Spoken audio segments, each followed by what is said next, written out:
The poison burned. That was the first thing I registered as my body convulsed on the cold marble floor. The second thing was her face, floating above me like a benevolent goddess, her eyes soft with what looked like pity.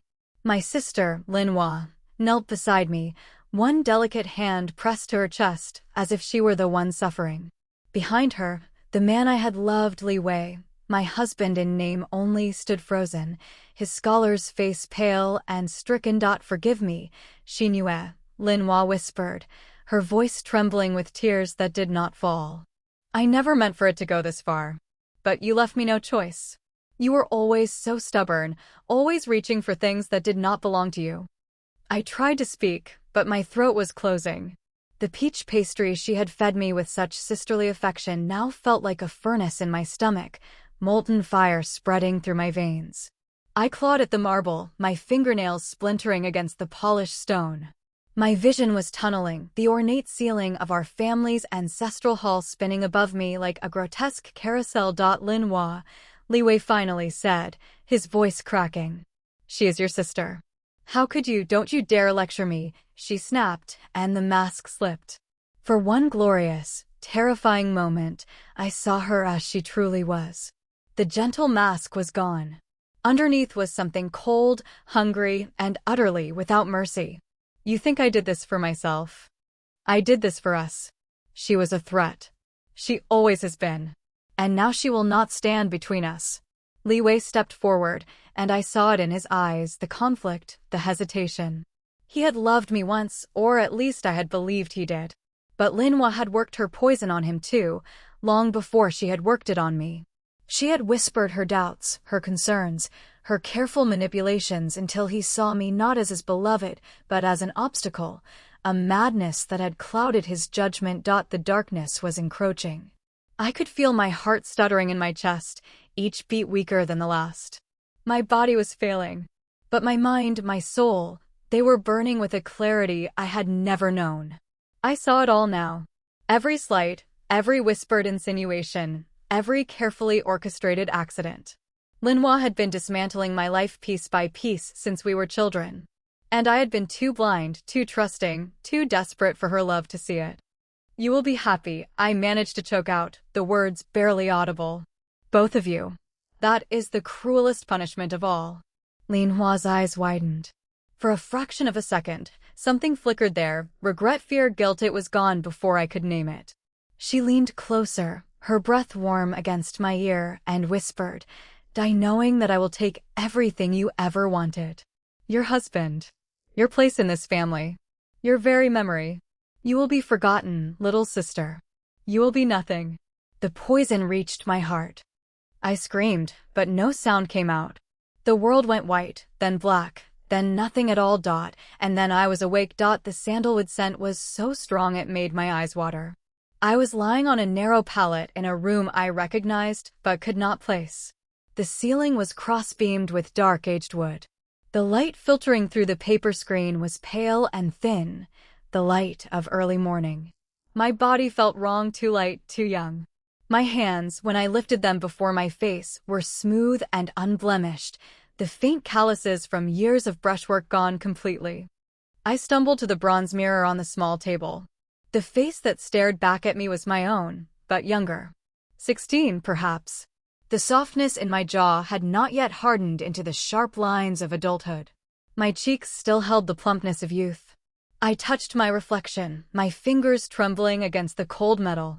This was the face of the girl I had been before the marriage, before the palace, before Linhua's kindness had slowly, methodically destroyed me. The door crashed open. My mother, Lady Wang, stood in the threshold, her silk robes rumpled from a sleepless night. Her face was a thundercloud of fury and desperation. Behind her, I could see servants running in the courtyard, their movements frantic and directionless. The chaos was familiar. I had lived this day before.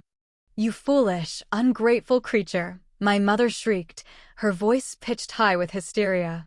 "What have you done? Do you have any idea what you have cost this family? Lord Zhou's envoy has arrived, and you are nowhere to be found. Your father has been pacing the hall like a madman. And Linhua, your sister, has been weeping for hours, trying to cover for your shameful disappearance. I stared at her. This was the moment. In my previous life, I had cowered. I had begged for understanding. I had pleaded with her to see reason, to understand that I could not marry a man they called the Butcher Emperor, a monster who had allegedly flayed his last consort alive. My pleas had fallen on deaf ears. My tears had been dismissed as girlish hysteria. They had beaten me, drugged me, and forced me into a palanquin bound for a gilded cage. But this time, I did not tremble. I rose from the pallet, my legs steady beneath me. I smoothed the wrinkles from my plain sleeping robes. I met my mother's gaze, and I did not look away. Mother, I said, my voice calm and level. You need not worry. I am ready to meet the envoy. I am ready to accept my duty. Lady Wang's tirade died in her throat. Her mouth opened and closed several times, making her look like a fish gasping for air. What you heard me, I said, stepping toward her. I have been selfish and short-sighted. I understand now the honor that has been bestowed upon our family. I will not let my petty fears jeopardize our standing. I walked past her into the corridor. The familiar patterns of the manor unfolded around me, the faded silk wall hangings, the cracked floor tiles, the statue of a weeping bodhisattva in the garden alcove. I had walked these halls as a frightened girl, then as a bitter wife, then as a dead woman. Now I walked them as something new. Something dangerous. Lin Hua appeared at the end of the corridor, her eyes red-rimmed, a handkerchief pressed to her lips. She was beautiful, as always, her porcelain skin flawless, her dark hair artfully arranged. She wore pale blue robes that made her look like a gentle spring flower, the very picture of maidenly distress. Second sister, she breathed, rushing toward me. I was so worried. When Mother said you had disappeared, I feared the worst. Please, do not be angry with us. We only want what is best for you. She reached for my hand, her fingers soft and warm. It is such a great honor to be chosen for the Son of Heaven, even if she let the sentence trail off, her eyes widening as if she had said too much. I let her take my hand. I let her squeeze it with sisterly concern. And I watched her, really watched her, for the first time in my life. I watched the way her eyes flickered to the side, checking to see if anyone was watching. I watched the way her lips curved, just slightly, at the corners. I watched the calculation behind the tears. And I felt nothing but cold, crystalline clarity. First sister, I said, squeezing her hand in return. I owe you an apology. All these years, I have been so foolish. I have taken your kindness for granted, and I have repaid it with ungratefulness. But I see clearly now. I see everything. Something flickered in Lin Hua's eyes. Confusion, perhaps. Or wariness. She was used to me fighting, used to me begging, used to me giving her opportunities to play the wounded saint. My calm acceptance was not part of her script. Are you unwell, second sister? She asked, tilting her head. You seem different. On the contrary, I said, releasing her hand and stepping past her. I have never felt better. Now, we must not keep the envoy waiting. Father will be anxious. In the main hall, my father stood rigid as a statue, his face carved from stone. Lord Zhang was a man who valued appearances above all else. My rebellion had been a direct insult to his authority, a stain on the family's reputation.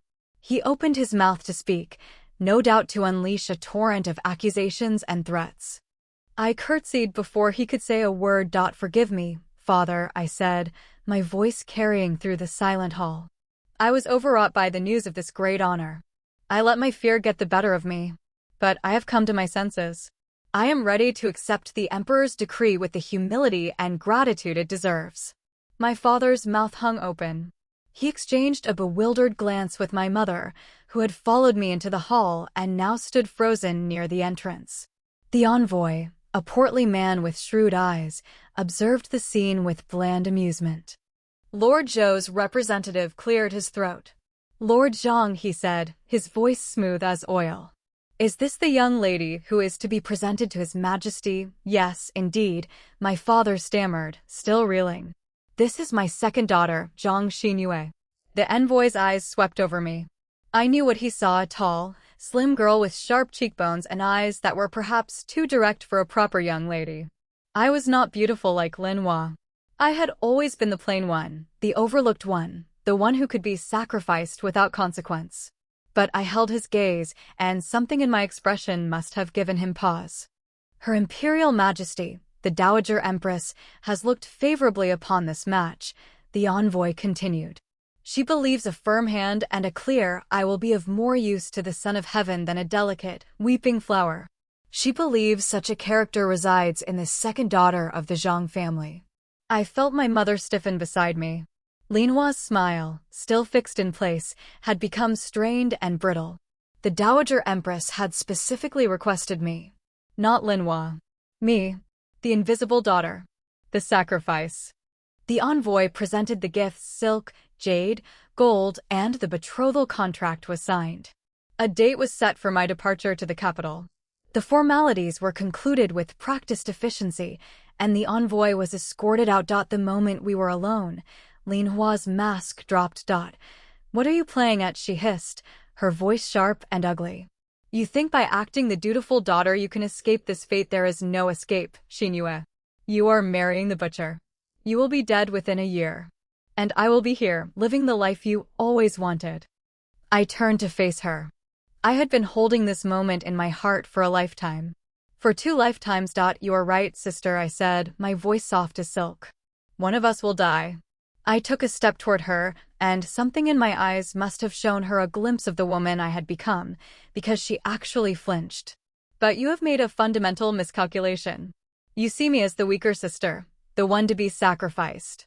You were wrong. I am not walking to my death. I am walking to my destiny." "You are a fool," she spat, but her voice was trembling. "You have no power. You are nothing. You will always be nothing." I smiled. It was not a pleasant expression. "I will be the emperor's consort," I said. "I will have his ear. And when I do, I will remember everything. Every slight. Every whispered insult. Every time you stole what was mine." I stepped closer still, until I was close enough to see the frantic beat of her pulse in her throat. "I will remember the pastry, Lin Hua. I will remember the taste of it, and the way you smiled as I died." Her face went white.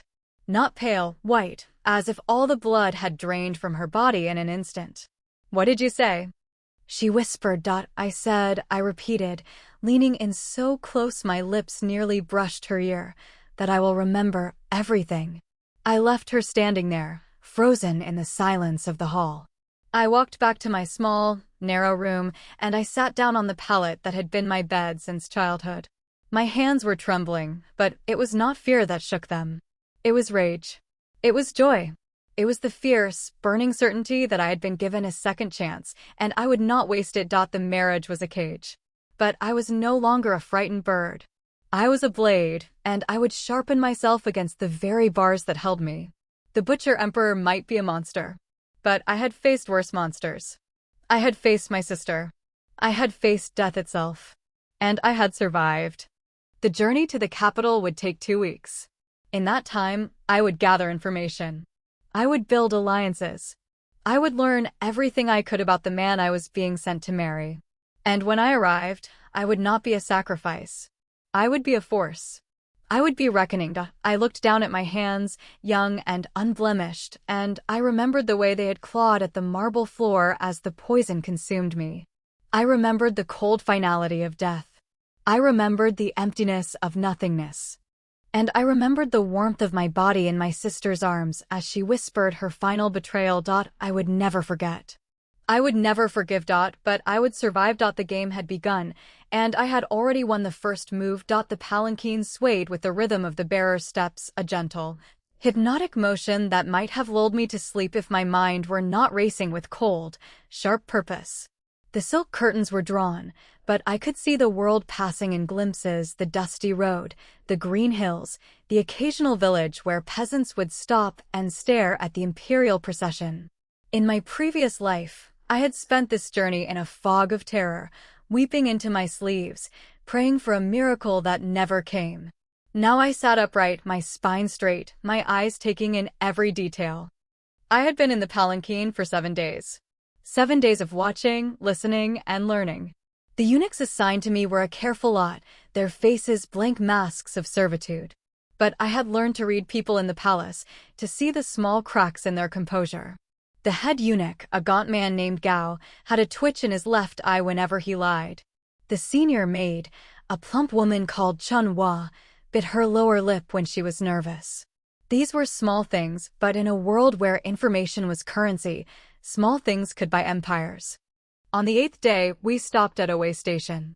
The palanquin was lowered gently, and I stepped out into the cool evening air. The way station was modest but clean, a stone building with a tiled roof and a courtyard filled with flowering plum trees. The servants rushed to prepare my quarters, but I waved them away. I wish to walk in the garden, I said. Chunhua's lip trembled. My lady, it is not safe. We are far from the capital, and the roads are the garden, I repeated, my voice carrying the edge I had learned from the emperor in my previous life. Not loud, not angry, but absolute. I will not be disturbed.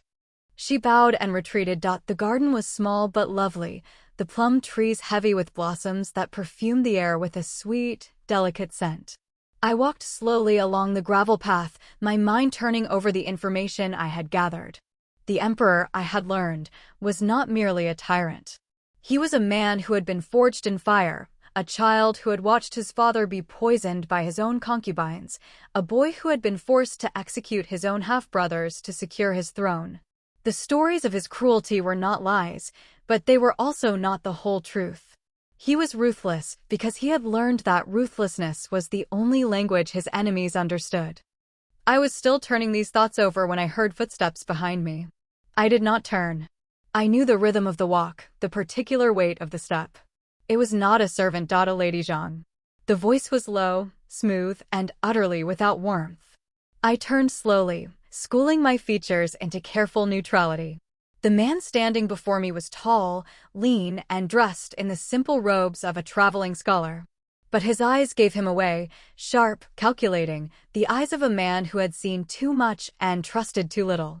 "And you are?" I asked. He smiled, but it did not reach his eyes. "A messenger. I bring greetings from the capital." "From whom?" "From one who wishes you well." He reached into his sleeve and produced a small jade token, holding it out for me to see. It was carved with a character I recognized, the mark of the Empress Dowager's personal household.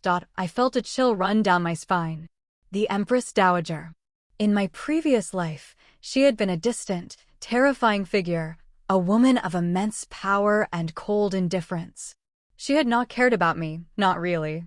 I had been a tool to her, a chess piece to be moved and discarded. But now she was reaching out to me before I even reached the capital. "Why?" "She wishes to know," the messenger continued, "that you have friends in the palace. Allies. People who will help you navigate the treacherous waters you are about to enter." "I am grateful," I said carefully. "But I do not understand. Why would the Empress Dowager concern herself with a provincial girl she has never met?" The messenger's smile widened, but the coldness in his eyes remained. "The Empress Dowager is a woman of vision, Lady Zhang. She saw something in your file that intrigued her. She believes you have the potential to be useful." Useful. The word hung in the air between us, heavy with implication. I was not being offered a true alliance. I was being offered a leash, a chance to trade one form of servitude for another. But even a leash could be used as a weapon, if one was clever enough. "I am honored by her confidence," I said, bowing my head slightly. "Please convey my deepest gratitude. I will not forget this kindness." The messenger studied me for a long moment, his eyes searching my face for some sign of deception. He found none, because I had given him none. I was grateful in my way. I was grateful for any scrap of information, any glimpse into the labyrinth I was about to enter. "Remember," he said, turning to leave. "In the palace, trust no one. Not even those who claim to love you. Especially not those who claim to love you."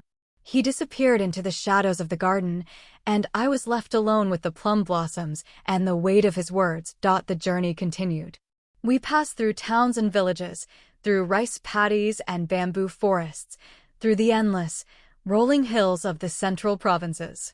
Each night, I would write in a small journal I had hidden in my sleeve, recording everything I had learned, every name and every detail. I would need these notes later when the game truly began. On the 14th day, we reached the capital. The city sprawled before us like a sleeping beast, its walls towering and ancient, its gates guarded by soldiers in gleaming armor. The streets were crowded with merchants and scholars, officials and monks, a chaotic river of humanity that flowed through the heart of the empire. The palanquin carried me through the streets, and I watched through the curtain, my heart pounding with a strange mixture of fear and anticipation. The forbidden city rose before us, its golden roofs glittering in the afternoon sun. I had seen it before, in my previous life, but I had been too consumed by terror to appreciate its scale, its grandeur, its terrible beauty. The walls were red, the color of blood and life, and they stretched on forever, endless and unyielding. The palanquin was lowered at the gates. I stepped out, and the guards bowed low. I was escorted through a labyrinth of courtyards and corridors, past gardens and pavilions, past servants who bowed and averted their eyes. The air was thick with incense and the distant sound of music, a haunting melody that seemed to come from everywhere and nowhere at once. I was brought to a small courtyard in the western section of the palace, a modest but elegant set of rooms that would be my home until I was presented to the emperor. The servants bowed and scattered, and I was left alone in the silence of my new cage. I stood in the center of the room, my hands clasped before me, and I took a deep breath. This was it. The beginning of the end, or the end of the beginning. I was here, in the heart of the beast, and I was determined to survive. The days that followed were a blur of preparation. I was measured for robes, instructed in court protocol, and subjected to endless lectures on the proper way to address the emperor, the empress dowager, and the various concubines and officials I would encounter. I listened carefully, storing every detail in the hidden compartments of my mind. And then, on the third day, I was summoned to the throne room. The hall was vast, its ceiling supported by massive red pillars carved with dragons. The floors were polished marble, so smooth I could see my reflection in them. At the far end, on a raised dais, sat the emperor. He was younger than I remembered. Or perhaps my memory had been clouded by fear, by the poison, by the cold finality of death. He was tall, with a lean, hard body and eyes the color of winter storms. His face was handsome, but it was a cold, sculpted beauty, the face of a man who had never known kindness and had long since stopped expecting it. He did not smile when I entered. He barely acknowledged my presence. A eunuch announced me, Zhang Xinyue, daughter of Lord Zhang of the northern province, presented to the Son of Heaven. I performed the kowtow, keeping my forehead pressed to the cold stone floor. A long silence followed. I could feel his gaze boring into the back of my neck, weighing me, measuring me. Finally, his voice came, a low, resonant baritone with not a hint of warmth. Rise. I rose, keeping my eyes respectfully downcast. They told me you were of a different temperament, he said, his voice flat. Your sister was rumored to be quite beautiful. You are not. The insult was deliberate, a test. The old me would have shrunk under it, would have flushed with shame, would have stammered apologies for her inadequacy. I met his eyes. Beauty is a subjective quality, Your Majesty, I said. It is often a disguise for a lack of substance. I have been told I possess a quality that is rarer in a concubine, intelligence. I am told it is the only way to survive in a palace. His eyes narrowed. Are you implying I am not a man of sentiment? I am implying nothing, Your Majesty, I said, my voice steady. I am merely stating my own purpose. I am not here to be a decoration. I know you did not choose me, but I am here, and I intend to serve you in the way that is most useful. He leaned forward, and a glimmer of interest finally flickered in his cold eyes. A slight smile, as sharp as a shard of glass, touched his lips. And what way is that I can read? I said simply. I can write. I can keep records and organize dispatches. I can help you manage the bureaucracy you despise, so you can focus on the things that truly matter to you. I knew it was a gamble. I was offering him a service, not a body. In a world of women competing for his favor through beauty and charm, I was offering him something he genuinely lacked, a competent assistant. It was a business proposition. He stared at me for a long moment. I did not flinch. A woman who can read, he repeated, as if tasting the words. How unusual. He gestured with a dismissive wave of his hand. Very well. You will not be placed in the harem. There is a library attached to my study. You will report to the head eunuch. If you prove useful, you will stay. If you prove to be a distraction or a spy, you will be given to the guards for their amusement. The threat was matter-of-fact, devoid of malice. It was simply a statement of how things were. I understand, Your Majesty, I said. He nodded once, and the audience was over. I was escorted from the throne room to the library, a cavernous space filled with scrolls and books and maps. The head eunuch, a wizened old man named Lin, looked at me with suspicion. You are to work here, he said, his voice thin and reedy. You will organize the records. You will not touch the emperor's private documents. You will speak to no one about what you see. I understand, I said again. And so began my new life. The days blurred into weeks, the weeks into months. I worked tirelessly, copying documents and cross-referencing records. I learned the names of every official, the details of every faction, the whispered scandals and hidden alliances that made the court a nest of vipers. And slowly, almost imperceptibly, the emperor began to notice me. It started with a small observation. You misquoted a line from The Art of War yesterday, he said one evening, not looking up from his own work. It is a fatal error in a tactical document. I paused, my brush hovering over the paper. You are correct, Your Majesty. My apologies. I was distracted by the map of the western provinces. I noticed a discrepancy in the troop deployments that does not align with the supply routes. A beat of silence. He looked up then, his eyes meeting mine. Explain. I explained. And for the first time, he listened. The conversations grew longer after that. He would summon me to his study to discuss matters of state, to debate policy, to argue strategy. I would challenge him, and he would challenge me in return. We were equals in the quiet hours of the night, two minds circling each other like wolves. And then, one evening, he told me about his childhood. I was 5 when I saw my father die, he said, his voice flat and empty. My mother, the Empress Dowager, had given me to her attendants to keep me safe. I was in the garden, playing with a kite. I saw the concubine enter the throne room. I saw her smile. And then I heard my father scream. He paused, staring into the distance. They told me it was an accident. They told me he had died of a sudden illness. But I knew the truth. I knew the taste of poison in the air. I knew the way the concubine smiled when she thought no one was watching. You were a child, I said softly. You could not have done anything. I learned, he said, turning to look at me. I learned to read people. I learned to see the poison in their eyes. I learned to strike first, before they could strike me. And now? I asked. Do you still see poison in everyone? He looked at me for a long moment. No, he said finally. Not in you. The words hung in the air between us, fragile and dangerous. I felt something shift in my chest, something I had not expected. I was not here to love him. I was here to survive. I was here to gather power, to build alliances, to take revenge on my sister. But he was offering me something I had not anticipated. He was offering me trust. I should have been wary. I should have recognized the trap. But in that moment, looking into his cold, beautiful eyes, I felt the walls around my heart begin to crack.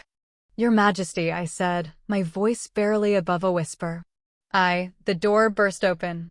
A eunuch rushed in, his face pale with panic. Your Majesty, forgive the intrusion, but there is urgent news from the western provinces. General Zhao has been defeated. The rebel forces are advancing. They have taken 3 cities in the last week alone. The emperor rose, his face hardening into the cold mask I had seen on the first day. The warmth was gone, replaced by the ruthless pragmatism of a ruler in crisis. Leave us, he said to the eunuch. I will attend to this immediately. I rose to leave as well, but he stopped me with a gesture. No. You stay. I will need you to help me draft the dispatches. And so I stayed. For the next 3 days, we worked without sleep, drafting orders and strategies, coordinating troops and supplies.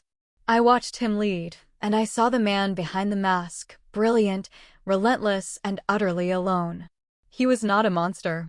He was a man who had been forged by monsters, and he had become a weapon in response. But weapons could be wielded.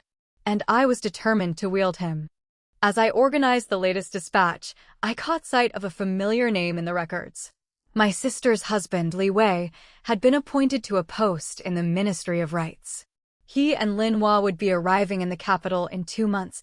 I felt the cold fury stir in my chest, the familiar flame of my hatred. My sister was coming, and when she arrived, I would be ready. I looked up at the emperor, bent over his maps, his face lined with exhaustion. I had his trust. I had his ear. And soon, I would have his power. The game was about to enter its next phase. The months that followed were a crucible. The emperor and I worked side by side, our shared purpose forging a bond that I had not anticipated. He trusted me with his strategies, his fears, his doubts. He showed me the man beneath the mask, the orphan boy who had grown into a weapon, the ruler who had learned that kindness was a luxury he could not afford. I trusted him in return, perhaps more than I should have. But I had been dead once, and I knew the value of a second life. I would not waste it on caution. General Zhao's defeat was a catastrophe. The western provinces were in chaos, the rebel forces growing bolder with each passing day. The emperor spent his nights hunched over maps, his eyes red-rimmed and bloodshot. I brought him tea and drafted his dispatches. I offered counsel when he asked for it and silence when he needed it. I became indispensable. The rebels are better organized than we anticipated, he said one evening, rubbing his temples. They have allies in the court. I can feel it. Someone is feeding them information. You have suspects? I asked carefully. He laughed, a bitter sound. Suspects. Everyone is a suspect. My own ministers, my own generals. Even my mother. He looked at me, his eyes glinting in the candlelight. Except you. You are the only one I trust. The words hit me like a physical blow. In my previous life, I had trusted Lin Hua. I had loved her, believed in her, and she had killed me for it. Trust was a weapon, I had learned. And the emperor was handing it to me, as if it were a gift. You should not trust anyone, I said softly. That is how you survive. You survived, he said, turning to face me. That is what I saw in you on the first day. You walked into this palace like a woman who had already died once. Like a woman who had nothing left to lose. I recognized it because it was the same thing I saw in my own reflection. I could not speak. My throat was tight, my heart hammering against my ribs. Tell me, he said, stepping closer. Tell me what happened. You mentioned your sister's name when you first arrived. You said something about a pastry. I have seen the way your eyes go cold whenever her name is mentioned. Tell me what she did to you. The words were on the tip of my tongue. The truth, the whole truth, the impossible truth. I had been poisoned. I had died. I had been reborn. It was madness, and yet it was the only thing that made sense. But I could not say it. Not yet. Lin Hua is a viper, I said instead. She has always been a viper. She took everything from me, my future, my love, my place in my family. She took them because she could, because she enjoyed it. And I will never forgive her. The emperor studied me for a long moment. Then we share a common enemy, he said. Vipers. The court is full of them. He reached out and took my hand. His fingers were warm, calloused, and they trembled slightly. For a moment, I saw the boy he had been, the boy who had watched his father die. Stay with me, he said. Not as a concubine, not as an assistant. Stay with me as an ally. I cannot do this alone. I squeezed his hand. You will not have to. That night, I lay awake in my narrow cot, staring at the ceiling. I had come to the palace to survive, to gather power, to take revenge on my sister. I had not expected to find an ally in the man they called the Butcher. I had not expected to care about him. But I did. And that made everything more dangerous. The weeks passed. The rebel situation worsened, then stabilized, then worsened again. The emperor's enemies circled like sharks, sensing blood in the water. I kept my eyes and ears open, gathering information from the servants, the eunuchs, the minor officials who passed through the library. I built my network, one thread at a time. And then, on a cold winter morning, the news arrived. My sister and Li Wei had arrived in the capital. They were to be presented at court the following week. I felt the familiar cold fury stir in my chest. Lin Hua was coming. After all this time, after everything she had done, she was coming to me. She would walk through the gates of the Forbidden City, her gentle mask firmly in place, and she would expect to see the broken, frightened girl she had left behind. She would be disappointed. Your sister, the emperor said that evening, his voice flat. I have heard she is quite accomplished. A poet, a calligrapher, a model of feminine virtue. She is a liar, I said. She has built her entire life on lies. He looked at me, his eyes unreadable. Then you will have a reckoning with her. I will ensure you have the opportunity. I nodded, not trusting myself to speak. The reckoning. It was coming. And I was ready. The day of the presentation arrived. I dressed carefully, choosing robes of deep purple silk, the color of dignity and power. I had earned the right to wear it. I had worked for it. My hair was arranged in an elaborate style, pinned with jade and gold. I looked, for the first time, like a woman of the court. Like a woman of power. I walked to the throne room, my heart pounding beneath my calm exterior. The hall was filled with courtiers, all of them buzzing with excitement. They had heard the rumors, the whispers.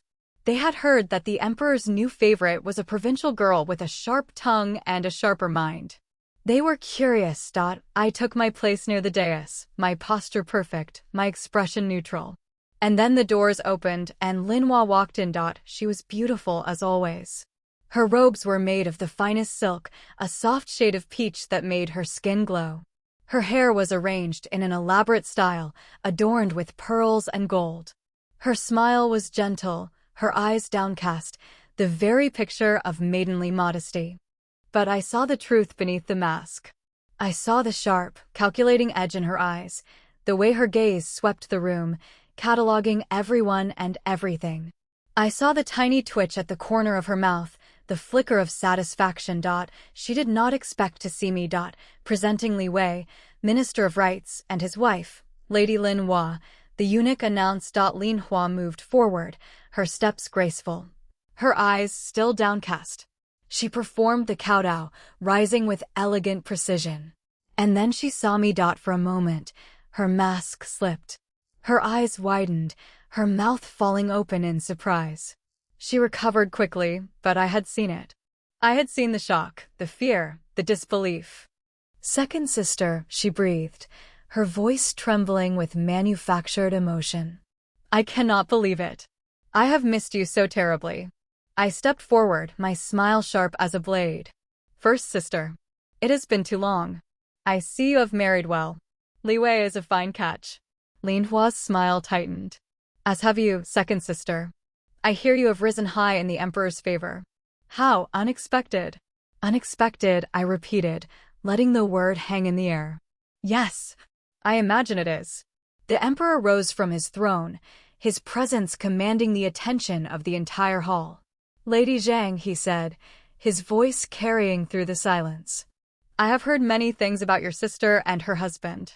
I trust you will have the opportunity to reacquaint yourself with them."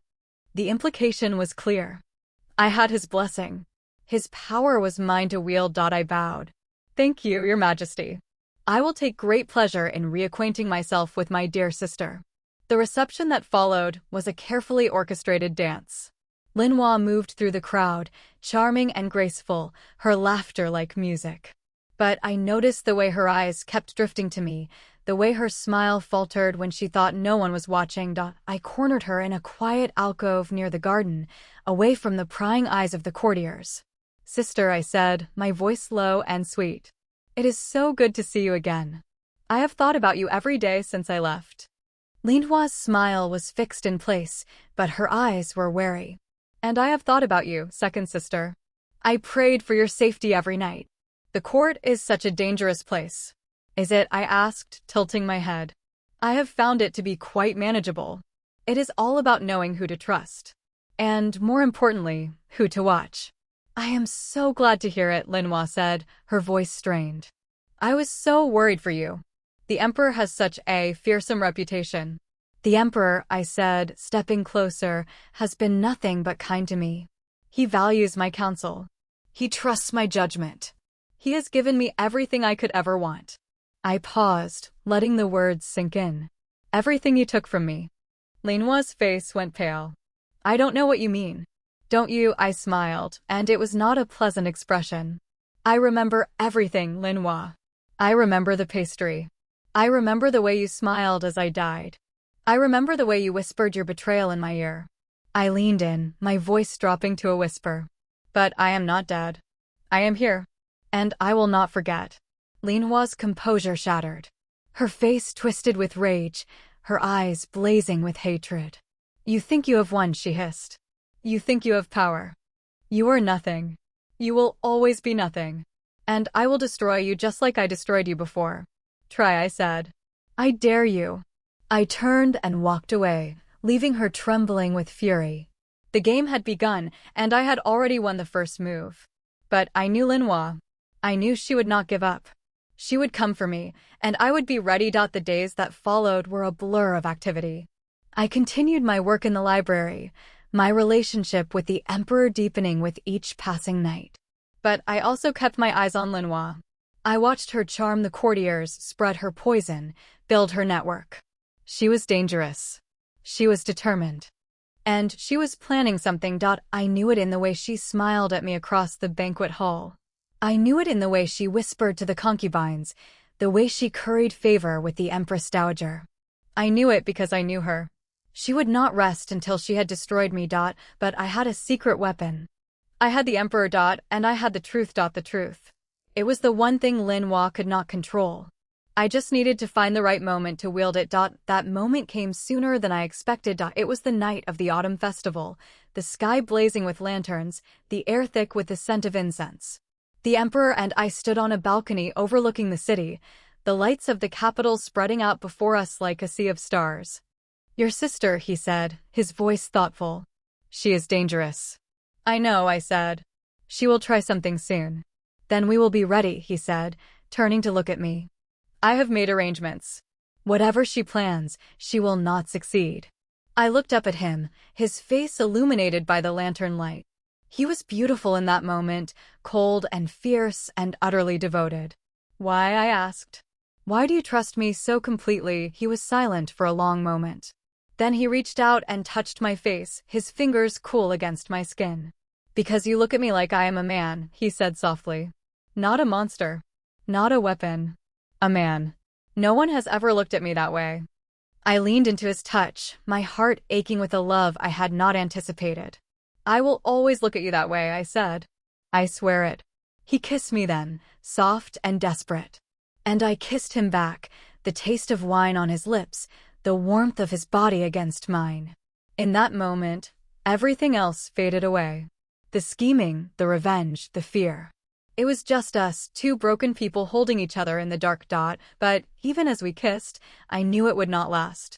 Linhua was out there, plotting, scheming. And she would not rest until she had destroyed everything I had built. The next morning, I woke to the news. Linhua had been found in the Empress Dowager's chambers, her hands stained with blood. She had been caught attempting to poison the Empress Dowager. The accusation was absurd. Linhua was a master of subtlety, of whispers and lies. She would never have been so clumsy. But the evidence was there, a vial of poison, a note in her handwriting, a servant who swore he had seen her enter the chambers in the dead of night. I knew, even as I heard the news, that it was a trap. Someone had set Linhua up. Someone had used her own methods against her. The question was, who the Emperor summoned me to study. His face was grim, his eyes shadowed. Your sister has been arrested, he said. She will be tried for attempted murder. I stared at him, my mind racing. Your Majesty, I did not. I know, he interrupted. I know you did not. But someone wanted this to happen. Someone wanted to see her destroyed. Who? I asked. The Emperor looked at me, his eyes unreadable. I do not know. But I intend to find out. The trial was swift. Linhua was convicted, her protestations of innocence dismissed as lies. She was stripped of her titles, her husband ordered to divorce her servants taken away. She was left with nothing but the silence of her own failed scheming. I visited her in her cell the night before her sentence was to be carried out. She sat in the corner, her elegant robes replaced with coarse prison garb. Her face was haggard, her eyes wild. This is your doing, she hissed. You did this to me. No, I said, shaking my head. I did not do this. But someone did. Someone who knew you better than anyone. She stared at me, her eyes wide with disbelief. Who would want to destroy me? I do not know, I said. But I intend to find out. I left her there, a prisoner in her own misery. The revenge I had sought for so long was finally complete. But instead of satisfaction, I felt only a cold, hollow emptiness. Someone else had taken my revenge for me. Someone else had planned this, orchestrated this, used me as a pawn in their own game. The game was not over. It was only just beginning. I walked through the dark corridors of the Forbidden City, my mind racing. Linhua was defeated, but the victory was not mine. Someone else was pulling the strings, someone with power and cunning and a hidden agenda. And I was determined to find out who it was.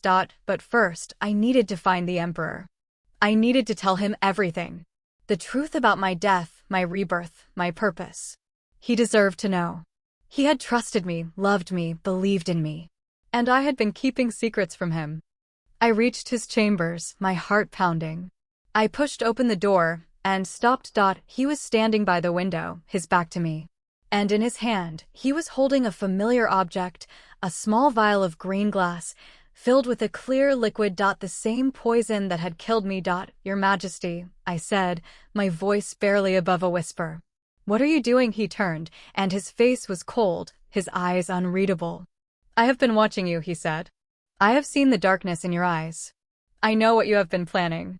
No, I said, shaking my head. You do not understand. I understand everything, he said. Your sister was not my target. You were. He raised the vial, and I understood at last. The trap had been set for Linhua, but it had been set for me as well. And I had walked right into it. The vial glinted in the candlelight, a small green teardrop that held the power to end everything. I stared at it, my mind racing through 1,000 thoughts in the space of a single heartbeat. The Emperor's face was unreadable, carved from stone, his eyes cold as winter frost. Your Majesty, I said, forcing my voice steady. You have made a mistake. I have never plotted against you. I have never plotted against anyone in this court except my sister. He laughed, a hollow sound that echoed off the walls. Your sister. Yes. The woman you claimed was a viper, the woman who destroyed your life. And now she sits in a cell, her reputation in ruins, her husband divorcing her, her future destroyed. And you stand here innocent as a newborn lamb, claiming to have had no part in it. I had no part in it, I repeated, meeting his gaze. I wanted revenge, yes. But I wanted to earn it. I wanted to face her myself, to watch her eyes when she realized she had lost.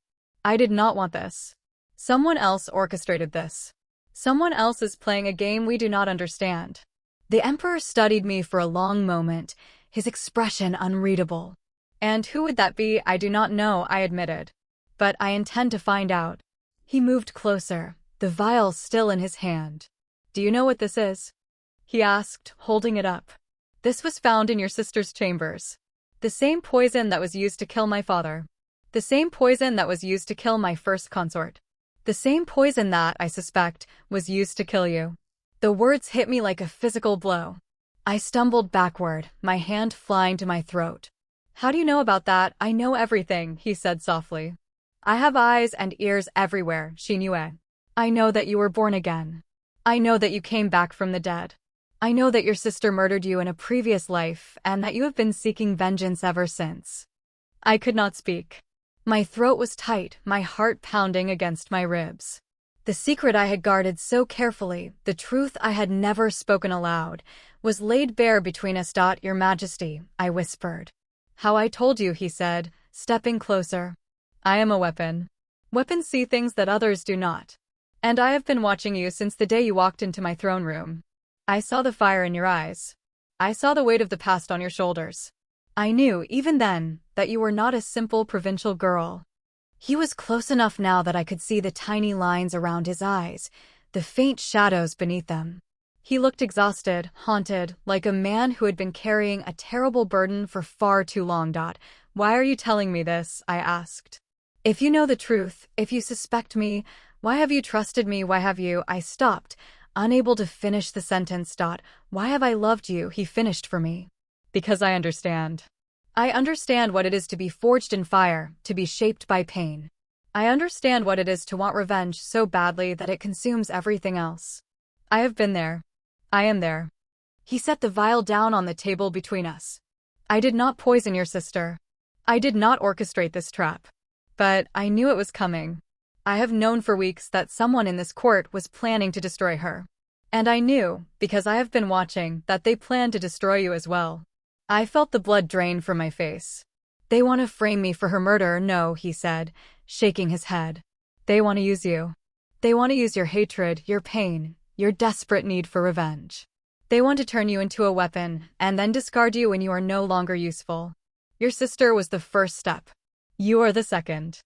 I sank onto a nearby chair, my legs unable to support me. The pieces were falling into place, a terrible picture emerging from the chaos. Someone had orchestrated Lin Hua's downfall. Someone had used my history, my pain, my very existence as a tool. And I had been too blinded by my own hatred to see it. Who is it? I asked, my voice barely above a whisper. Who is behind this? The Emperor was silent for a long moment. Then he reached into his sleeve and produced a folded piece of paper, its edges worn and yellowed. I found this in my mother's chambers, he said, handing it to me. It is a letter. A letter from your father. I unfolded the paper with trembling hands. The handwriting was unmistakable, my father's bold, confident strokes, the same hand that had signed my betrothal contract, that had dismissed me as a sacrifice. The letter was addressed to the Empress Dowager, and it was filled with promises of loyalty, of alliance, of shared purpose. And at the end, in a postscript that made my blood run cold, there was a single line: the girl is ready. She will be the key that unlocks everything. I looked up at the Emperor, my heart pounding. My father, I breathed. My father is behind this. I do not know, he said. But I intend to find out. And I need your help. I stared at him, my mind reeling. My father. The man who had sold me to the butcher emperor, who had dismissed my pleas, who had treated me as a bargaining chip. He had been playing a game all along, a game far larger than I had ever imagined. And I had been his pawn. Why? I asked. Why would he do this? What does he have to gain? The emperor shook his head. Power. Influence. The throne itself, perhaps. Your father has always been ambitious. But I did not realize the depths of his ambition until I found this letter. He has been planning this for years. And you, Xinyue, you were always part of the plan. I felt a cold fury rising in my chest, mingled with a terrible sense of betrayal. My father had never loved me. He had never seen me as a daughter, as a person. I had been a tool to him, a piece on a board he was determined to win. And Lin Hua, his favored child, had been a tool as well. We were both pawns in his game. I need to see him, I said, rising to my feet. I need to confront him. I need to know the truth. The emperor caught my arm, his grip gentle but firm. You cannot go to him. Not yet. He is dangerous, Xinyue. He has allies in the court, allies we do not yet know. If you confront him now, you will put yourself at risk. You will put everything at risk. Then what do? I demanded, my voice rising with frustration. What do I do when everyone I have ever trusted has been using me? He pulled me into an embrace, his arms wrapping around me. I felt the warmth of his body, the steady beat of his heart against my cheek. You trust me, he said softly. You trust me, and we find the truth together. We are both weapons, Xinyue. But we do not have to be used. We can choose our own path. I clung to him, my tears soaking into his robes. I had come to the palace seeking revenge, seeking power, seeking the destruction of my sister. And I had found something I never expected. I had found a partner. An equal. A man who saw me not as a tool, but as a person. Swear to me, I whispered, pulling back to look at him. Swear to me that you are not using me. Swear to me that this is real. He cupped my face in his hands, his eyes fierce and desperate. I swear it, he said. On my life, on my throne, on everything I have ever been.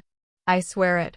I kissed him then, a desperate, hungry kiss that told him everything I could not put into words. And when we finally broke apart, I felt something shift between us. Something deeper than trust, deeper than love. Something that felt like fate. The investigation began in earnest the next morning. The Emperor and I worked together, our minds linked, our purpose shared. We interviewed servants, interrogated eunuchs, combed through records and documents. We built a picture of my father's network, his allies, his plans. And the picture that emerged was chilling. Lord Zheng had been building a power base for decades. He had allies in the military, in the bureaucracy, in the very heart of the palace. He had cultivated relationships with the Empress Dowager, with the generals, with the ministers. He had been positioning himself for a coup, a quiet and bloodless takeover that would place him at the center of power. And I was the key. The Emperor's favorite, the woman he trusted above all others. I was the way in. Through me, my father could control the Emperor. Through me, he could shape policy, appoint allies, consolidate power. Through me, he could rule. He has been playing a long game, the Emperor said, his voice grim. And we have been blind to it. Not blind, I said, shaking my head. Complacent. We assumed the threat was outside the palace. We never thought to look within. The Emperor's expression hardened. Then we will look within. We will find every ally he has, every contact, every plan. And we will dismantle it piece by piece. We started with the servants. The Emperor's network of eunuchs was vast, and they had ears everywhere. We began to hear whispers, the names of officials who had been meeting in secret, the dates of clandestine gatherings, the coded messages passed between my father's allies. It was slow, painstaking work, but it was progress. And then, on a cold winter night, the Emperor received a visitor. The man was old, withered, his face lined with decades of service. He bowed low before the Emperor, his hands trembling. "Your Majesty," he said, his voice thin and reedy. "I come with a warning. There is a plot against you. A plot to assassinate you and place a puppet on the throne." The Emperor's face remained impassive. "Who is behind this plot?" The old man hesitated, his eyes darting to me. "I do not know all the details," he said. "But I know that the Lady Zhang's father is involved. And I know that the plan is set to unfold within the week." I felt a chill run down my spine. My father was planning to assassinate the Emperor. And I was the key. I was the means by which he would gain access, the tool he would use to strike. "Thank you," the Emperor said, dismissing the old man. "You will be rewarded for your loyalty." The servant left, and the Emperor turned to me. His face was unreadable, his eyes burning with cold fury. "Your father is making his move," he said. "He is going to try to kill me." "No," I said, rising to my feet. "He is not going to kill you. I will not let him." "How will you stop him?" the Emperor asked. "He has a plan. He has allies. He has been preparing for this for years." I met his gaze, my heart pounding with a fierce determination. "I will go to him," I said. "I will face him, and I will find out what he is planning. I will feed him false information, send him on a wild goose chase. I will buy us time." The Emperor's eyes widened. "No. It is too dangerous. If he suspects you, he will kill you." "He will not suspect me," I said. "He has always underestimated me. He sees me as a tool, as a pawn. He will never believe that I am capable of outsmarting him. That is my advantage." The Emperor shook his head, his jaw clenched. "I will not allow it. You are my consort. You are the woman I love. I will not risk you." "Your Majesty," I said, stepping closer. "You have told me that I am your equal. You have told me that we are partners. If that is true, then trust me now. I know what I am doing. I know how to handle my father. Let me do this." He stared at me for a long moment, his eyes searching my face. And then, slowly, reluctantly, he nodded. "If you do not return by the next full moon, I will march on your father's estate myself. I will burn it to the ground and tear it apart stone by stone until I find you." I smiled, a cold, hard smile. "I will return. I promise." The journey to my father's estate was shorter than I remembered. The familiar landscape blurred past me, the rolling hills, the rice paddies, the small villages where I had once played as a child. But I was no longer a child. I was a woman, a weapon, and I was coming for answers. My father greeted me with open arms, his face wreathed in a smile that did not reach his eyes. "My daughter," he said, embracing me. "What a wonderful surprise. I had heard you were thriving in the capital. I am so proud of you." I returned his embrace, my smile equally false. "Father, I have missed you terribly. I have so much to tell you." He led me into the main hall, where a feast was laid out. The servants scurried around us, their eyes downcast, their movements careful and precise. I recognized the subtle tension in the air, the way they avoided eye contact, the way they moved a little too quickly. My father was nervous. He was planning something, and he was afraid I would discover it. We sat down to the meal, and I forced myself to eat, to smile, to play the part of the dutiful daughter. We spoke of trivial things: the weather, the harvest, the gossip of the capital. But all the while, I was watching, waiting, searching for the moment to strike. It came after the meal, when my father led me to his study. The room was lined with books and scrolls, the walls covered with maps and charts. It was the study of a strategist, a man who spent his days planning and scheming. "Father," I said, closing the door behind me, "I need to speak with you honestly. There is something I have been meaning to ask you." He turned to face me, his expression wary. "What is it, my child?" "The letter," I said, watching his face carefully. "The letter you sent to the Empress Dowager. The one that said I was the key." "What did you mean by that?" My father's face went pale. For a moment, he was speechless, his carefully constructed mask falling away to reveal the shock beneath. "How do you know about that letter?" he demanded, his voice sharp. "I found it," I said, stepping closer. "I found it, and I read it. And now I want to know the truth. What are you planning? What have you been using me for?" He laughed, a bitter, brittle sound. "Using you or my daughter? I have been protecting you. I have been building a future for you. Do you have any idea what I have sacrificed for you? Do you have any idea what I have done? Tell me," I said, my voice cold. "Tell me everything." He was silent for a long moment. Then he walked to the window, his back to me. "I have been planning this for years," he said, his voice low. "The Empress Dowager is a fool. She has let the Emperor run the empire into the ground. He is weak, indecisive, unfit to rule. The empire needs a strong hand, a man who understands power. I am that man." "You want the throne," I said, the words tasting like ash in my mouth. "I want what is best for the empire," he said, turning to face me. "And I need your help to get it. You are the Emperor's favorite. He trusts you. He listens to you. With your help, I can guide him, shape his decisions, mold him into the ruler this empire needs. And when he is no longer useful, I will replace him." I stared at him, this man I had called father, this man who had raised me, who had sold me, who had used me. I saw the hunger in his eyes, the desperate, burning ambition. And I understood, for the first time, the depth of his betrayal. "You're a monster," I said softly. "You are worse than the butcher emperor. At least he is honest about what he is. You hide behind a mask of love and duty, and you destroy everyone who gets in your way." My father's face hardened. "You will help me," he said, his voice flat. "You have no choice. If you refuse, I will destroy you. I will reveal your secrets to the court. I will tell them that you were born again, that you are a witch, that you have been using dark magic to control the emperor. You will be executed, and everything you have built will be destroyed." I felt a cold fury rising in my chest.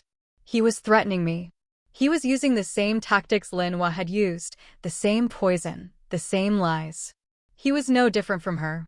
They were both vipers, both willing to destroy anyone who stood in their way. "You think I am afraid of you," I said, stepping closer. "You think I am afraid of death. I have died once, father. I have been to the other side and back. There is nothing you can do to me that is worse than what I have already experienced." He stared at me, his eyes wide with disbelief. "What are you talking about?" "I am talking about the truth," I said, my voice ringing through the room. "I am talking about the past. I am talking about the life you stole from me, the future you destroyed, the love you denied me. I am talking about everything you have ever done to me." He took a step back, his face pale. "You are mad." "No," I said, shaking my head. "I am not mad. I am finally awake. And I see you for what you are. A coward. A liar. A man who will destroy his own children to get what he wants. I turned and walked to the door, my heart pounding with a fierce exhilaration. I had faced him. I had told him the truth. And I had won. But as I reached for the door handle, I heard his voice behind me, cold and calculating. If you walk out that door, you will regret it. I have plans in motion that you cannot stop. The Emperor will die, Xingyue. And when he does, you will be blamed. You will be executed. And I will take everything you have ever loved. I paused, my hand on the door. We will see, father. We will see. I left the estate that night, my heart racing, my mind spinning with the implications of what I had learned. My father was planning to kill the Emperor. And I was the only one who could stop him. The journey back to the capital was a blur of fear and determination. I pushed the horses as hard as I dared, riding through the night, the cold wind biting at my face. I had to reach the Emperor. I had to warn him. I arrived at the palace gates as dawn was breaking, my body exhausted, but my mind sharp. I rushed through the corridors, my heart pounding, my breath ragged. I burst into the Emperor's chambers and stopped. He was sitting on the edge of the bed, his face pale, his eyes dark with shock. In his hand, he held a letter, its edges worn and yellowed. Xingyue, he said, his voice barely above a whisper. You need to see this. I took the letter, my hands trembling. It was from my father. And it contained detailed plans for the assassination, the date, the time, the method. It was signed with my seal. I looked up at the Emperor, my face pale with horror. I did not write this, I said. I swear to you. I did not write this. He looked at me, his eyes unreadable. I know, he said softly. I know you did not. But the court will not believe you. Your father has set you up. He has made it look like you are the one planning to kill me. I sank onto the floor, my legs unable to support me. It was brilliant. It was ruthless. My father had used me, framed me, and now he was going to destroy me. And there was nothing I could do.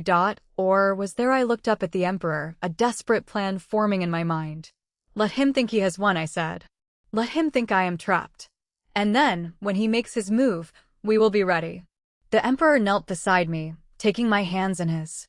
What are you planning? I met his eyes, my heart pounding with determination. We are going to give him exactly what he wants. And then we are going to take everything away from him. The game was not over. It was only just beginning. And this time, I was the one holding the pieces. The plan took shape in the shadows of the night, whispered between us in the Emperor's private chambers where no servant's ear could reach. We worked with feverish intensity, mapping out every step, every contingency. My father thought he had won. He thought I was trapped, a cornered animal with no escape. He was about to discover how wrong he was. The assassination is scheduled for the winter solstice, the Emperor said, tracing a finger along the map spread across the table. 3 days from now. He plans to strike during the ceremonial banquet, when the entire court will be gathered in the Great Hall. I nodded, my mind racing. He will use the poison. The same poison he used on your father. The same poison that killed me. It is his signature, his calling card. He wants to make it look like a repeat of the past, to create confusion and chaos. And then he will present himself as the savior, the Emperor said, his voice cold. He will claim to have discovered the plot, to have uncovered the traitor. He will position himself as the rightful ruler, the man who can restore order to the empire. He will blame me, I said, the words bitter on my tongue. He will produce the letter with my seal, the one he forged. He will point to my history with my sister, my hatred for the court, my ambition. He will make me the perfect scapegoat. The Emperor looked at me, his eyes dark with fury. He will not succeed. I will not let him. I reached across the table and took his hand. We will not let him. We are in this together. Remember, he squeezed my fingers, a ghost of a smile touching his lips. Together. Yes, I remember. The next 2 days were a blur of preparation. We planted false information, sending whispers through the palace that I was sick, that I was confined to my chambers, that I had fallen out of favor with the Emperor. It was a dangerous game, but it was necessary. My father needed to believe that I was powerless, that I was no longer a threat. I also sent messages to my network, the allies I had cultivated over the months in the palace. The eunuchs, the minor officials, the servants who owed me favors. I asked them to watch, to listen, to report back to me. I was building an army of shadows, a force that my father could not see. On the second night, I received a message from one of my most trusted agents. A eunuch named Wei, who had been in my father's household before he came to the palace. He had seen the old man, the one who had visited the emperor with the warning about the assassination plot. He had been meeting with my father, receiving instructions, reporting back on the emperor's movements. I felt a chill run down my spine. The old man had been a spy all along. He had come to the emperor to plant the seed of doubt, to make us believe that we had uncovered the plot on our own. He had been a tool, a piece in my father's game. I brought the news to the emperor that night, my voice trembling with fury. "He is playing with us," I said. "He has been playing with us from the beginning." The old man, the warning, the letter, all of it was designed to lead us where he wanted us to go. The emperor's face was calm, but I could see the storm raging behind his eyes. "Then we change the game," he said. "We stop playing by his rules, and we make him play by ours." How he leaned forward, a cold smile spreading across his face. "We let him think he has won. We let him come to the banquet, let him believe that he is about to succeed. And then, at the last moment, we show him the truth." The winter solstice dawned cold and clear, the sky a pale, brittle blue. The palace was transformed, every surface draped in silk and hung with lanterns. The great hall was filled with courtiers, their robes brilliant with color and gold. The air was thick with the scent of incense and spice, the sound of laughter and music. I stood in the shadows of the corridor, watching the guests arrive. My father was there, resplendent in robes of deep crimson, his face wreathed in a smile of practiced benevolence. He moved through the crowd, greeting old friends and new allies, his eyes constantly scanning the room. He was looking for me.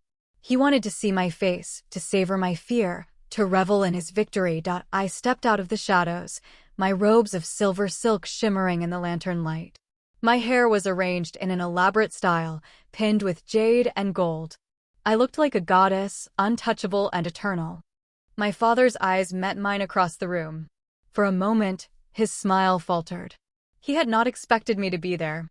He had expected me to be cowering in my chambers, terrified and alone. But I was not cowering. I was standing tall, my chin raised, my eyes blazing with defiance. He recovered quickly, his smile returning.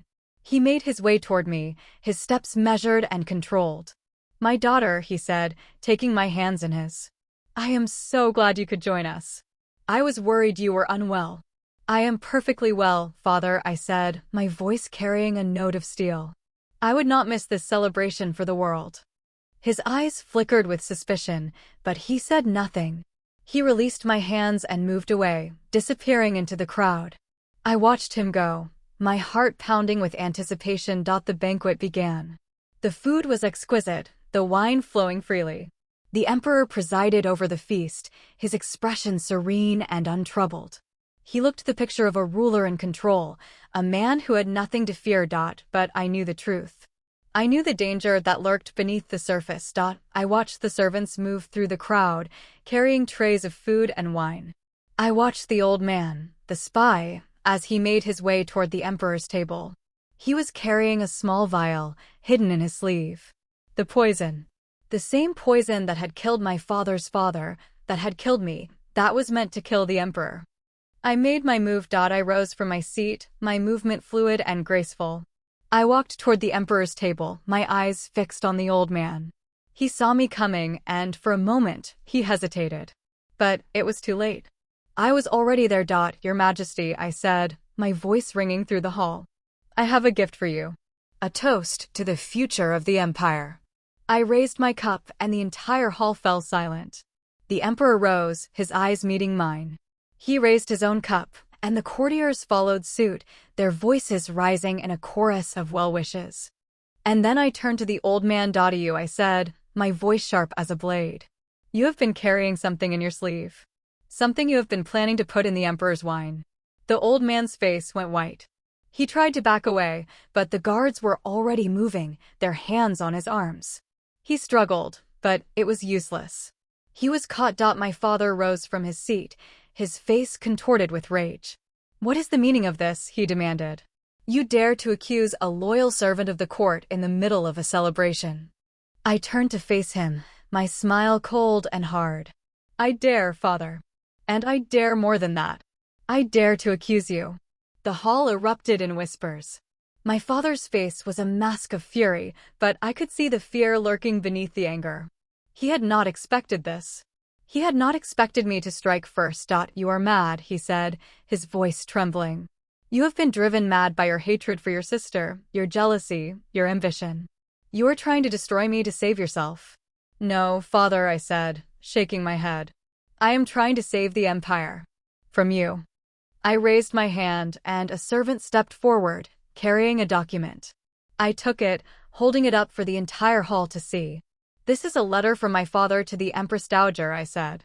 In it, he reveals his plan to assassinate the emperor and take the throne for himself. His seal is on it. His handwriting is on it. There can be no doubt. My father's face was white now, his eyes wild with panic. That is a forgery, he said. She has forged it. She has been plotting against me from the beginning. Have I said, stepping closer.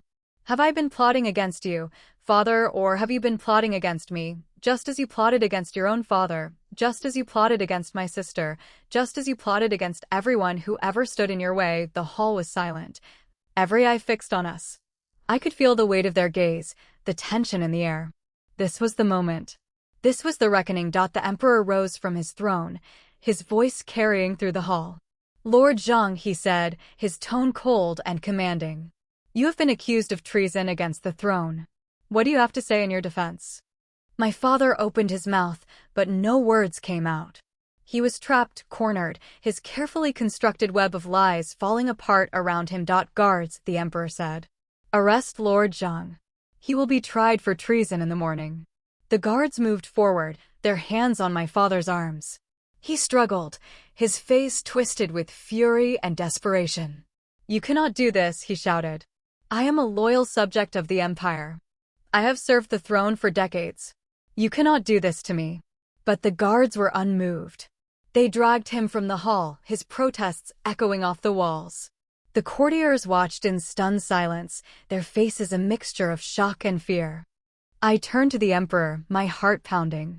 He was looking at me, his eyes filled with a pride and love that took my breath away. You did well, he said, his voice low and warm. Together, I said, reaching for his hand. We did this together. The night was not over. The Empress Dowager, my father's ally, was still a threat. She would not take the news of his arrest lying down. She would fight back. She would try to destroy us. But for now, we had won.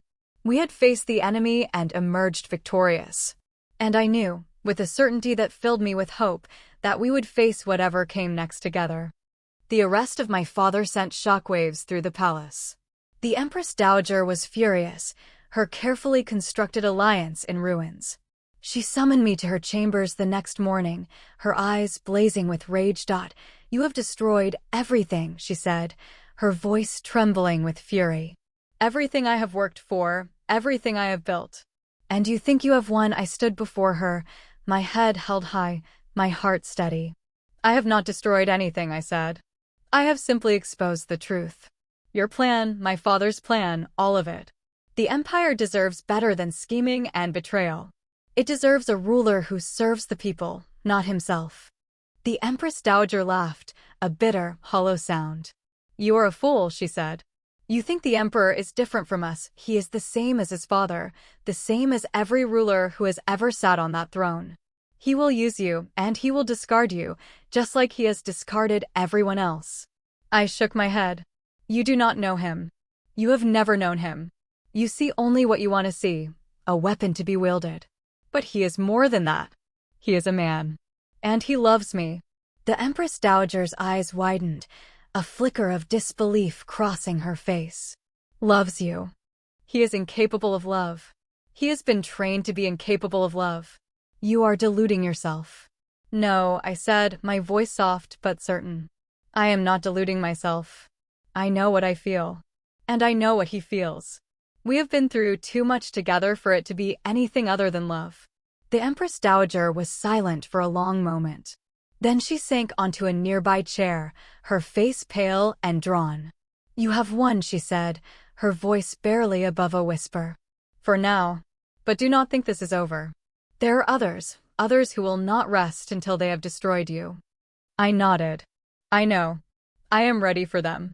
I left her chambers, my heart heavy but my spirit unbroken. The battle was not over, but I had won the war. I had faced the enemy and emerged victorious.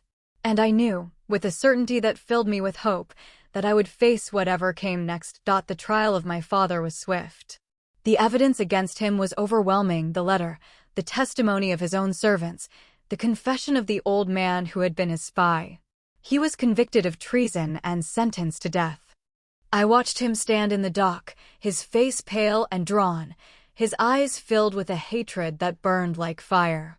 He looked at me, and I saw the man he had become, the man who had sacrificed everything for power. "You will regret this," he said, his voice cold. "You will regret everything you have done to me." "I regret nothing," I said, meeting his gaze. "You made your choices, father. You chose ambition over love, power over family. And now you must face the consequences."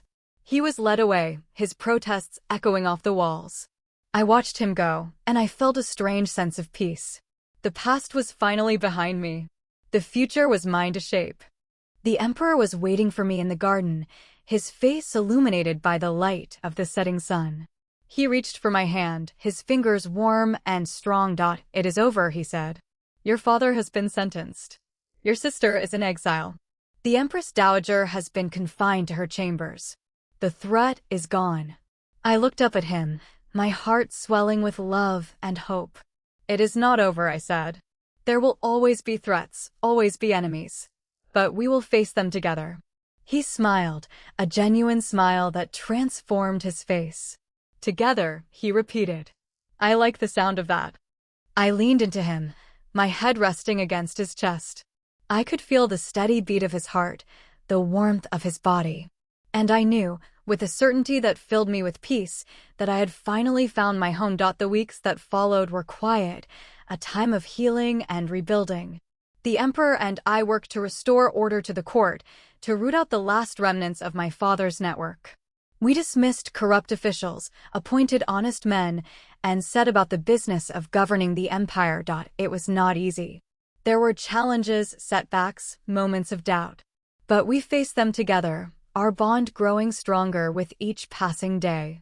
I also found time to heal myself, to confront the demons that had haunted me for so long. I visited my sister in her exile, a small village on the edge of the empire. She was living in a simple house, her servants gone, her husband divorced, her wealth and status stripped away. She did not welcome me. Her face was a mask of hatred, her eyes filled with fury. "You have destroyed me," she said. "Everything I had, everything I was, you have taken it all away." I sat across from her, my heart heavy with sorrow. "I did not destroy you, Linois. You destroyed yourself. You chose to betray me, to lie and scheme and destroy everyone who stood in your way. And in the end, those choices destroyed you." She laughed, a bitter, broken sound. "You think you are so much better than me. You are the same as me. You have done the same things I have done. The only difference is that you won." I shook my head. "No, sister. The difference is that I chose to stop. I chose to break the cycle, to forgive, to move on. You are still trapped in the past. And until you let go of your hatred, you will never be free." She stared at me, her eyes wide with disbelief. And for a moment, I saw a flicker of something else, longing, perhaps, or regret. But it was gone before I could name it. I rose to leave, but she stopped me with a word. "She knew," she said, her voice soft. "I am sorry. For everything." I turned to look at her, my heart aching with a love I had thought was long dead. "I know," I said. "And I forgive you." I left her there, a prisoner of her own making. And I knew, with a certainty that filled me with peace, that I had finally let go of the past. On the night of the spring festival, the Emperor and I stood on the balcony overlooking the city. The lanterns blazed below, a sea of light and color. The air was filled with music and laughter, the sound of a people celebrating the end of winter and the promise of new beginnings. "Look," the emperor said, pointing to the horizon. "The sun is rising." I turned to look, and I saw it, a golden glow spreading across the sky, chasing away the darkness of the night. It was beautiful, a promise of hope and renewal. "We have come so far," I said, my voice soft. "From the moment I opened my eyes in that small room to this. I never imagined I would find happiness. I never imagined I would find love."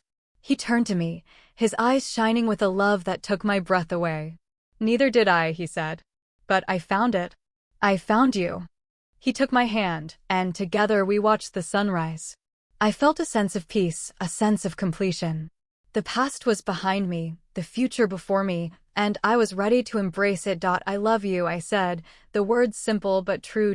"I love you too," he said, his voice barely above a whisper. We stood there, together, as the sun rose over the capital. A new day dawning on a new era. The game was over. The war was won. And I, Zhang Xinyue, had finally found my place in the world. Not as a sacrifice, not as a pawn, but as a woman who had faced the darkness and emerged into the light. The spring festival passed in a blaze of lanterns and laughter. The empire was healing, its wounds slowly closing under the steady hand of the emperor and the quiet guidance of his consort. I had never imagined such peace was possible, had never dared to hope that the shadows of my past could be left behind. But there I stood, on the balcony of the imperial palace, watching the sun rise over the city that had once been my prison and was now my home. The emperor's hand was warm in mine, his presence a steady anchor in a world that had once been so uncertain. I looked up at him, at the man they had called the butcher, the monster who had been forged in fire and pain. I saw the lines of exhaustion on his face, the shadows beneath his eyes that spoke of sleepless nights and endless burdens. But I also saw the softness in his gaze, the love that had grown between us like a flower in the desert. "We should go inside," he said, his voice gentle. "The morning wind is cold, and you have been working too hard." I laughed, a sound that felt strange and wonderful in my throat. "I am fine, Your Majesty. I am stronger than I look." "I know," he said, squeezing my hand. "But that does not mean you should not rest.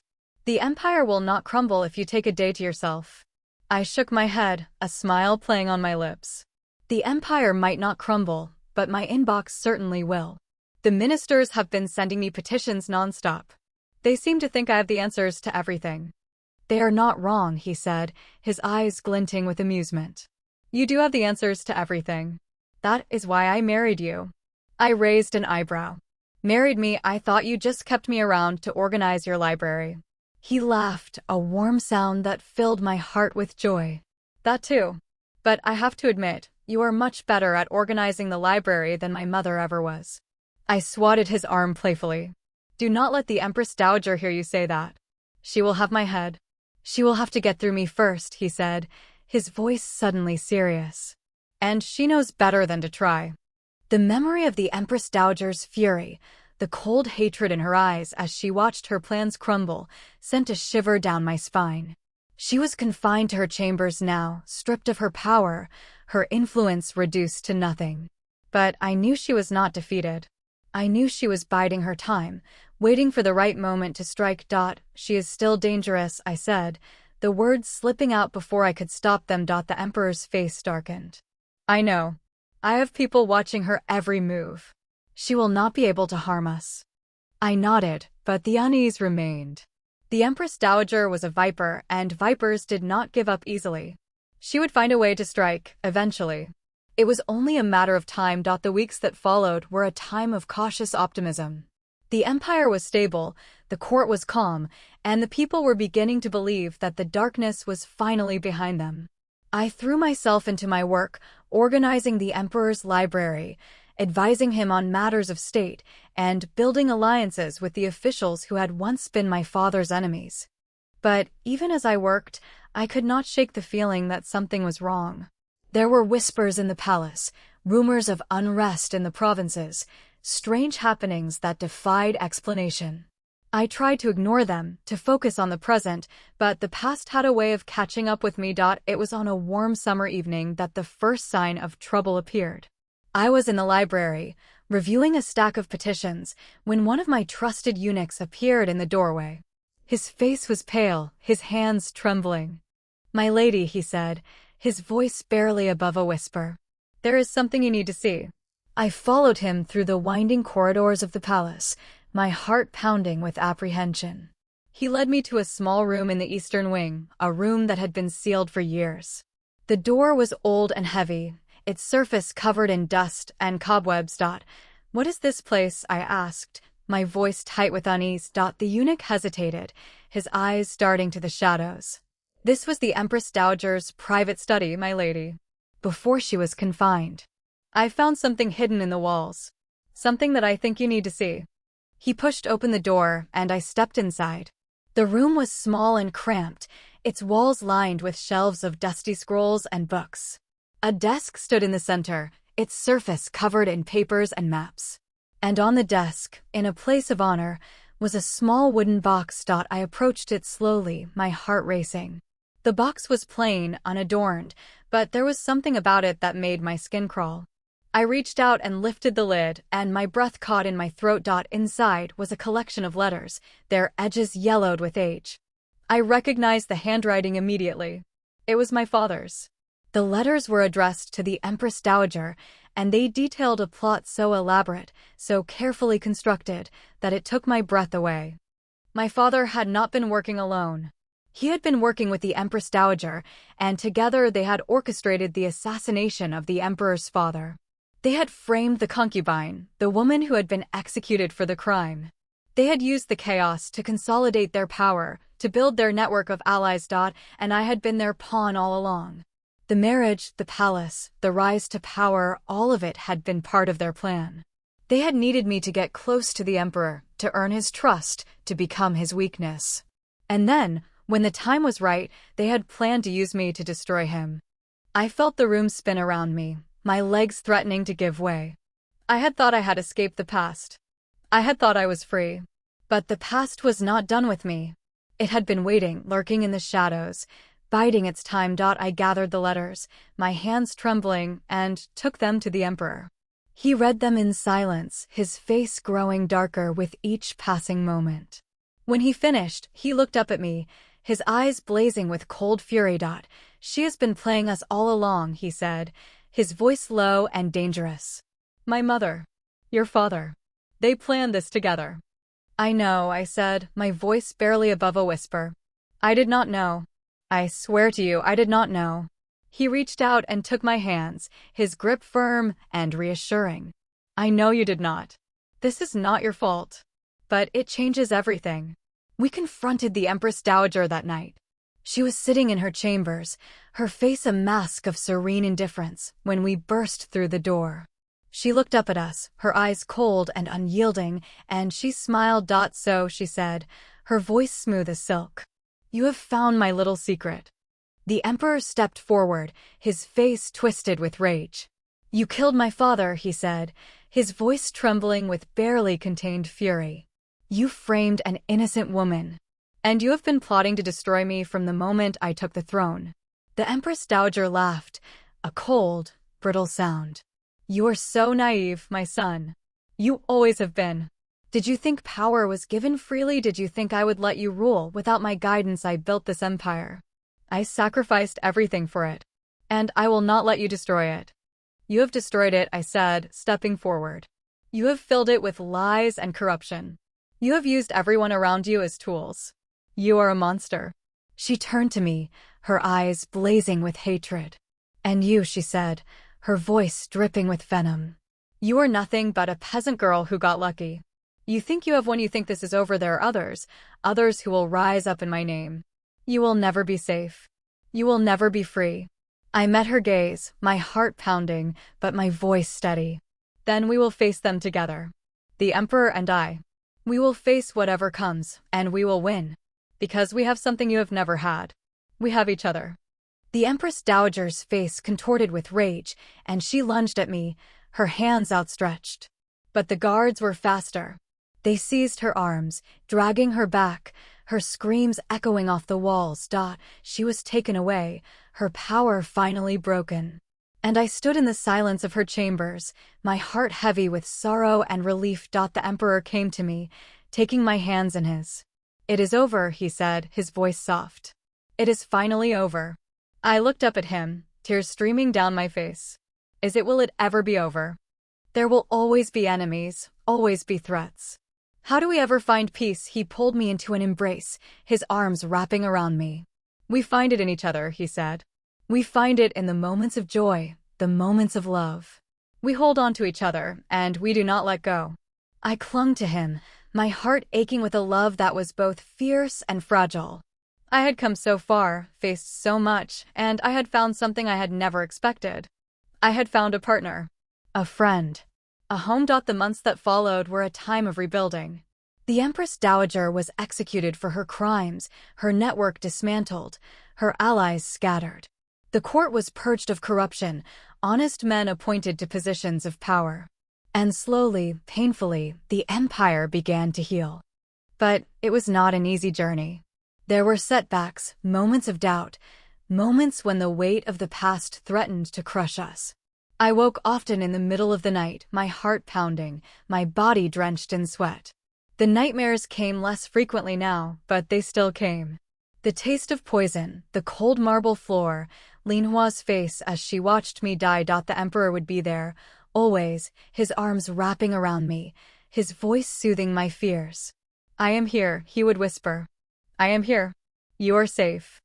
And I would believe him. Because he was there. Because he had always been there, from the moment I had walked into his throne room, a terrified girl with a heart full of vengeance. He had seen the darkness in me, and he had not turned away.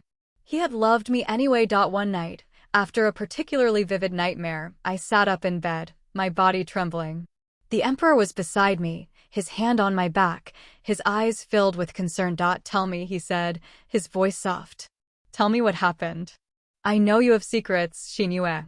I know you have been carrying a burden. Let me share it with you." I looked at him, my heart pounding. I had never told him the full truth, the impossible truth of my rebirth.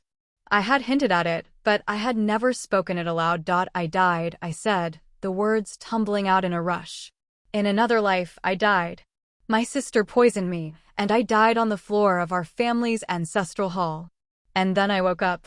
I woke up in my own body, 16 years old, with all my memories intact. I came back to take revenge. I came back to destroy her." The emperor was silent for a long moment. I watched his face, waiting for the shock, the disbelief, the horror. But instead, he smiled.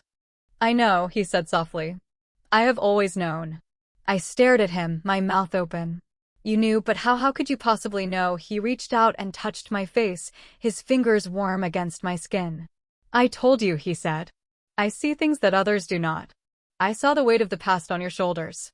I saw the darkness in your eyes. And I recognized it. Because I have seen it in myself." "You are not mad?" I asked, my voice barely above a whisper. "You do not think I am a witch?" He laughed, a soft, gentle sound.